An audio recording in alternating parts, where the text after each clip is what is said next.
ಬನ್ನಿ ಸ್ನೇಹಿತರೆ, ನಾನಿವತ್ತು ನಿಮಗೆ ಕರ್ಕೊಂಡು ಹೋಗ್ತಾ ಇರುವ ಸ್ಥಳ ನಮ್ಮ ಯಾದಗಿರಿ ಜಿಲ್ಲೆಯ ಗುರುಮಿಟ್ ತಾಲೂಕಿನ ಚಿಂತನಹಳ್ಳಿ ಗ್ರಾಮ. ಇಲ್ಲಿದೆ ಒಂದು ಪ್ರಕೃತಿಯ ಮಡಿಲಲ್ಲಿರುವ ಹಿಡನ್ ದೇಗುಲ. ಇಲ್ಲಿ ಹರಿಯುವ ಈ ಜಲಪಾತವೇ ದೇಗುಲದ ಬಾಗಿಲು. ಈ ಜಲಧಾರೆಯ ಬಾಗಿಲು ದಾಟಿದ ನಂತರ ಸಿಗೋದೆ ಕಿರಿದಾದ ಗುಹೆ. ಇದು ಮಹಾತ್ಮ ಗವಿಸಿದ್ದೇಶ್ವರ ಸ್ವಾಮೀಜಿಯವರು ಐಕ್ಯವಾದ ಸ್ಥಳ ಎಂದು ಹೇಳಲಾಗುತ್ತದೆ.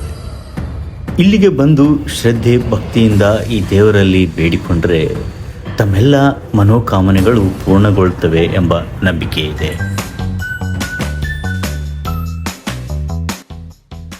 ಇಲ್ಲಿಗೆ ಭೇಟಿ ಕೊಡಲು ಸರಿಯಾದ ಸಮಯ ಅಂದರೆ ಮಳೆಗಾಲ ಅಂತ ಹೇಳ್ಬೋದು.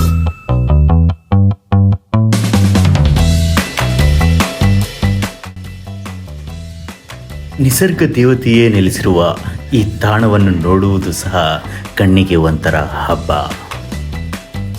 ನೀವು ಸಹ ಒಮ್ಮೆ ನಿಮ್ಮ ಪರಿವಾರದೊಡನೆ ಬಂದು ಈ ದಿವ್ಯ ಸಾನ್ನಿಧ್ಯದ ದರ್ಶನವನ್ನು ಪಡೆದು ಪಾವನ ಪುನೀತರಾಗಿ.